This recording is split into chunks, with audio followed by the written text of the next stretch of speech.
Hey there, deep divers. Welcome back to another deep dive with us. Today we're going to be looking at USAT. So whether you've heard of it, maybe not heard of it, we're going to break down exactly what it is, what it does, and why it's been making headlines. Yeah, it's been in the news a lot lately. For sure, it has, and it's got these Cold War roots, right? Global reach, and even Elon Musk has something to say about USAID. Oh, yeah, he does. It's interesting. USAID's origins actually go all the way back to the Cold War. This was a time when the U.S. was really, trying to counter Soviet influence around the world. And foreign aid, they saw that as like a strategic tool. And that's really where USAID kind of comes from. So you mentioned USAT, and to be honest, I'm a little fuzzy on like the specifics about it. Could you break it down for me what USAID stands for and what it actually does? Sure. So USA stands for the United States Agency for International Development. And essentially, it's the agency that's responsible for administering civilian foreign aid. Okay, so providing aid, got it. Yeah. But what does civilian foreign aid mean? It sounds very broad.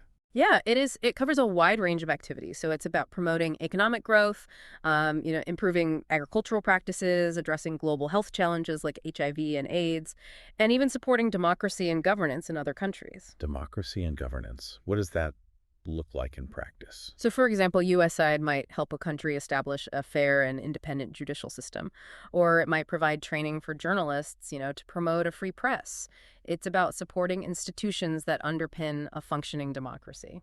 So it's not just about giving handouts, it's about building long-term solutions, would you say? Exactly, and it's often tailored to the specific needs of each country.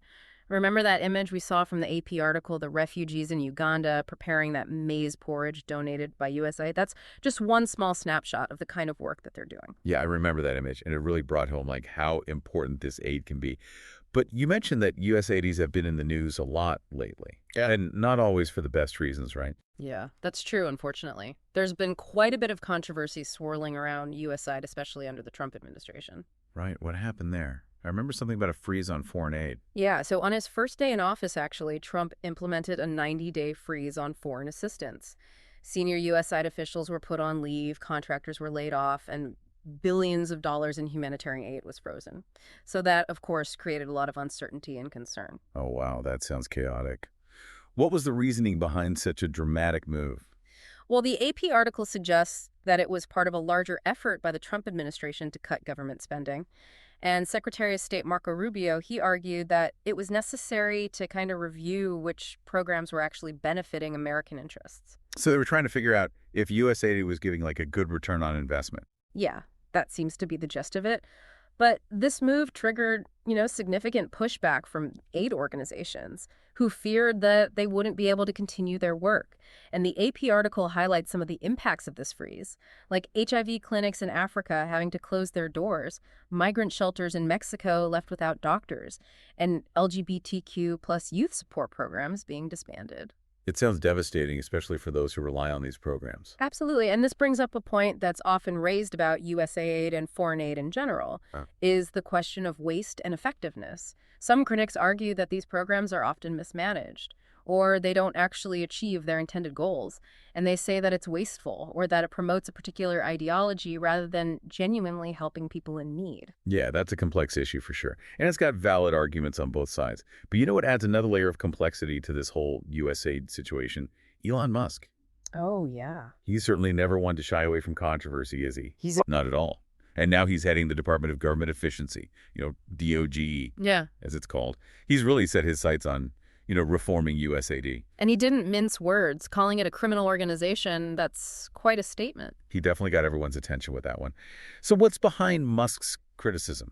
Well, he claims that USAID has been funding ineffective programs. He says even some harmful ones, and that there's a lot of waste and bureaucracy. He essentially wants to make the agency leaner, more agile, and more accountable. So it sounds like he's taking a very different approach compared to how USAID has traditionally operated. Right, he's all about efficiency and data-driven decision-making. He wants to see tangible results and a clear return on investment. So we've got Trump wanting to cut USAID aid, Musk wanting to reform it. The public seems divided on its value. Where does all this leave USAID? What does its future look like? That's the million-dollar question. It's a potential power struggle with long-lasting consequences. And it's not just about political maneuvering. Public perception plays a role, too. A recent AP NORC poll found that 6 out of 10 Americans believe that the government spends too much on foreign aid. That's a significant number. It seems like USAID's future is hanging in the balance. It is, yeah. So It's going to be fascinating to see how this all plays out. we just spent some time, discussing the precarious situation that USAID finds itself in, facing potential cuts from the Trump administration. We talked about Elon Musk's push for reforms and seemingly, skeptical public. So it's a lot to unpack, and there's so many potential outcomes. Yeah, there are a lot of potential consequences of these developments, not just for USAID, but for global development as a whole. Yeah. So let's start by thinking about what could happen if USAID were to be dissolved. Right, that's a pretty drastic scenario. What kind of ripple effects would we be looking at? Yeah, dissolving USAID would really represent a major shift in how the U.S. kind of engages with the world, potentially diminishing, its influence on the global stage. Practically speaking, it would mean a lot of vital programs would be on the chopping block. Can you give me some specific examples? Well, remember those images we talked about, the refugees receiving food aid or clinics providing health care? Those are the kinds of programs that could be at risk. We're talking about a loss of vital support for vulnerable populations around the world. And it goes beyond, immediate aid, too. In what way? Well, USAID also plays a crucial role in promoting long-term development. It helps foster economic growth, strengthen governance, and it tackles global health crises like HIV and AIDS. Without that kind of sustained engagement, progress in countless areas could be set back significantly. So it's not just about handing out aid, it's about investing in a more stable and prosperous future. Precisely. And from a strategic standpoint, the U.S. also risks losing its influence on the global stage. Think about China's Belt and Road Initiative, which is this massive infrastructure development project spanning Asia, Europe, and Africa. It's a prime example of how, other countries are stepping up their foreign aid efforts, often with, their own agendas and priorities. So if the U.S. retreats, it creates a vacuum that others are eager to fill. It sounds like a very complex geopolitical chess game is being played out here. Yeah, that's a great analogy. And it's important to remember that this isn't just about, foreign policy. It also impacts American interests directly. A more stable and prosperous world benefits everyone, including the U.S. So, think about global trade security threats, even public health. These are all interconnected issues. Yeah, what might seem like a far-off issue actually has very real consequences for us here at home. Absolutely. But even if the Trump administration were to push for dissolving USA, it wouldn't be a simple process.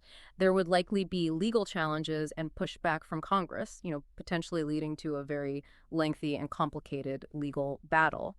So even if Trump wants to dismantle USA, he might face some roadblocks. Exactly. And let's not forget about the role of public opinion. While that APNORC poll that we mentioned showed that, a significant portion of Americans are skeptical of foreign aid spending, there's also, a strong contingent who believe in its importance. And those voices could mobilize and put pressure on elected officials to defend USA.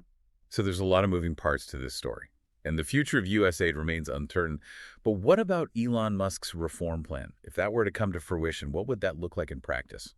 Well, as we discussed, Musk's vision for USA is all about efficiency and accountability. He wants to see a leaner, more agile agency that's focused on delivering tangible results. So less bureaucracy and more bang for the buck. Exactly. He wants to streamline operations, cut back on administrative overhead, and prioritize projects that demonstrate, a clear return on investment.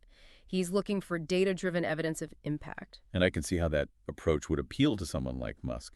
He's all about innovation and data-driven decision-making. But how would this reform impact the types of programs that USAID supports? That's a crucial question. Some argue that Musk's approach could lead to a more pragmatic and results-oriented foreign aid program, one that prioritizes measurable outcomes. This could mean shifting focus towards projects that demonstrate a clear impact, whether it's in terms of economic growth, improved health outcomes, or advancements in, democratic governance. But wouldn't that risk overlooking those who need immediate humanitarian assistance? What about those refugees relying on food aid or communities struggling with a health crisis? Would they be left behind in this new, more efficient system? That's a valid concern, and it's one of the key criticisms of Musk's approach. Critics worry that his focus on quantifiable results might lead to neglecting those most in need, especially those who might not fit neatly into, traditional development metrics. There's a risk that the humanitarian aspect of foreign aid could be overshadowed. So it's a balancing act. Yeah. Finding a way to be both effective and compassionate. Precisely. And that's the challenge facing USAID as it navigates this very uncertain terrain. It's a microcosm of the broader challenges facing foreign aid today. We've talked about the potential consequences of dissolving USAID. We've explored, the nuances of Musk's proposed reforms. But it sounds like the future of this agency is still very much up in the air. It is. This is a critical juncture for USAID, and the decisions made in the coming months will have far-reaching consequences. It makes you wonder, what does this all mean for the future of foreign aid in general? Yeah, that's a question we'll dive into in the final part of our deep dive. We'll look at the broader trends shaping the world of foreign aid, the emerging challenges and opportunities, and what it all means for the future of global development. Welcome back, deep divers. We've been talking about USAID, its history, its controversies, and the potential for some pretty dramatic changes on the horizon. But as we kind of wrap up today, I think it's important to zoom out a little and look at the bigger picture here. What does the USAID situation tell us about the future of foreign aid as a whole? Well, the challenges and the debates surrounding USAID are really a reflection of some broader trends that are happening in the world of foreign aid. So what are the big forces shaping foreign aid right now? One major shift is the emergence of new players in the development field. For a long time, it was mostly Western governments and institutions that were kind of calling the shots. But that's changing fast. So who's stepping up? Well, we're seeing countries like China, India, and Brazil becoming much more active in providing development assistance. And they often have their own agendas and priorities that are different from traditional donors. It's a more competitive landscape than it used to be. You could say that, yeah. And it's not just about, the amount of money being poured in, but also about influence.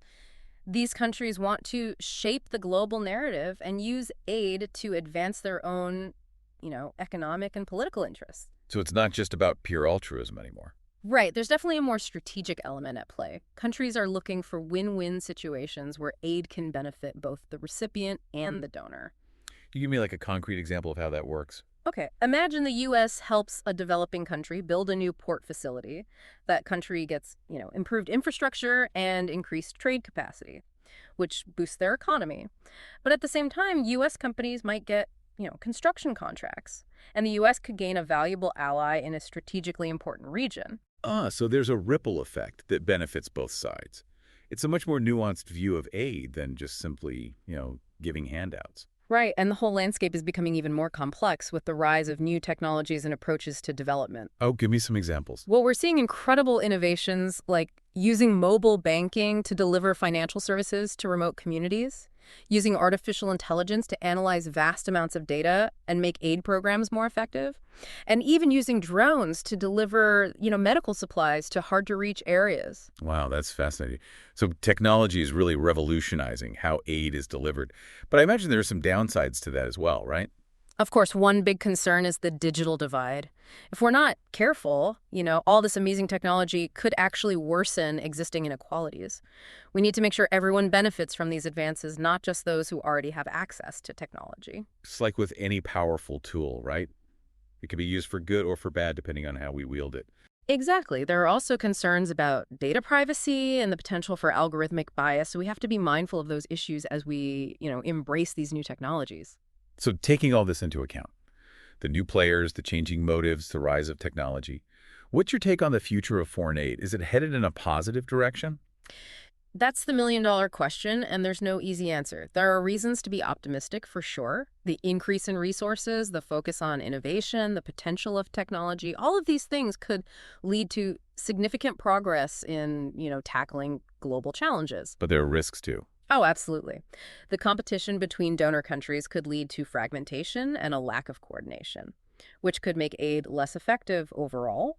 And if everyone's too focused on their own self-interest, we might lose sight of the humanitarian imperative, which, should really be at the heart of foreign aid. So it's a mixed bag with both opportunities and challenges. Exactly. And that brings us right back to where we started with USAID caught in the middle of this shifting landscape.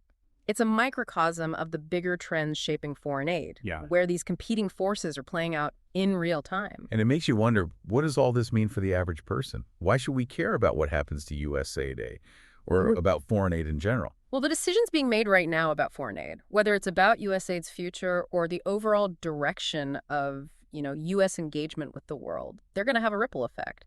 That's felt by millions, even billions of people around the globe. And as we talked about earlier, it's not just about what happens over there. It impacts us here at home, too. Exactly. Global health, economic stability, Yeah. even national security. These are all tied to what happens in the rest of the world. We're all interconnected. We are. I feel like we've really explored the complexities of this issue today. Right. From USAID's Cold War origins to Elon Musk's reform plans to this broader conversation about the future of foreign aid. Yeah, it's been a great discussion. So as we wrap up this deep dive, what's the key takeaway for our listeners?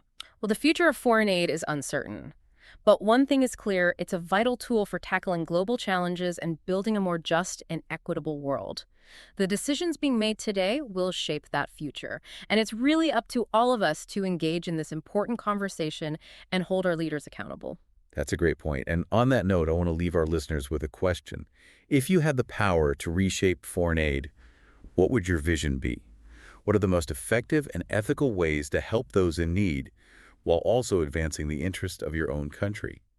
It's a complex question, but one worth pondering as we all navigate this increasingly interconnected world. Absolutely. Well, thanks for having me. It's been a pleasure. And thanks to you, our listeners, for joining us on this deep dive into the world of USAID and foreign aid. Keep exploring, and we'll catch you next time.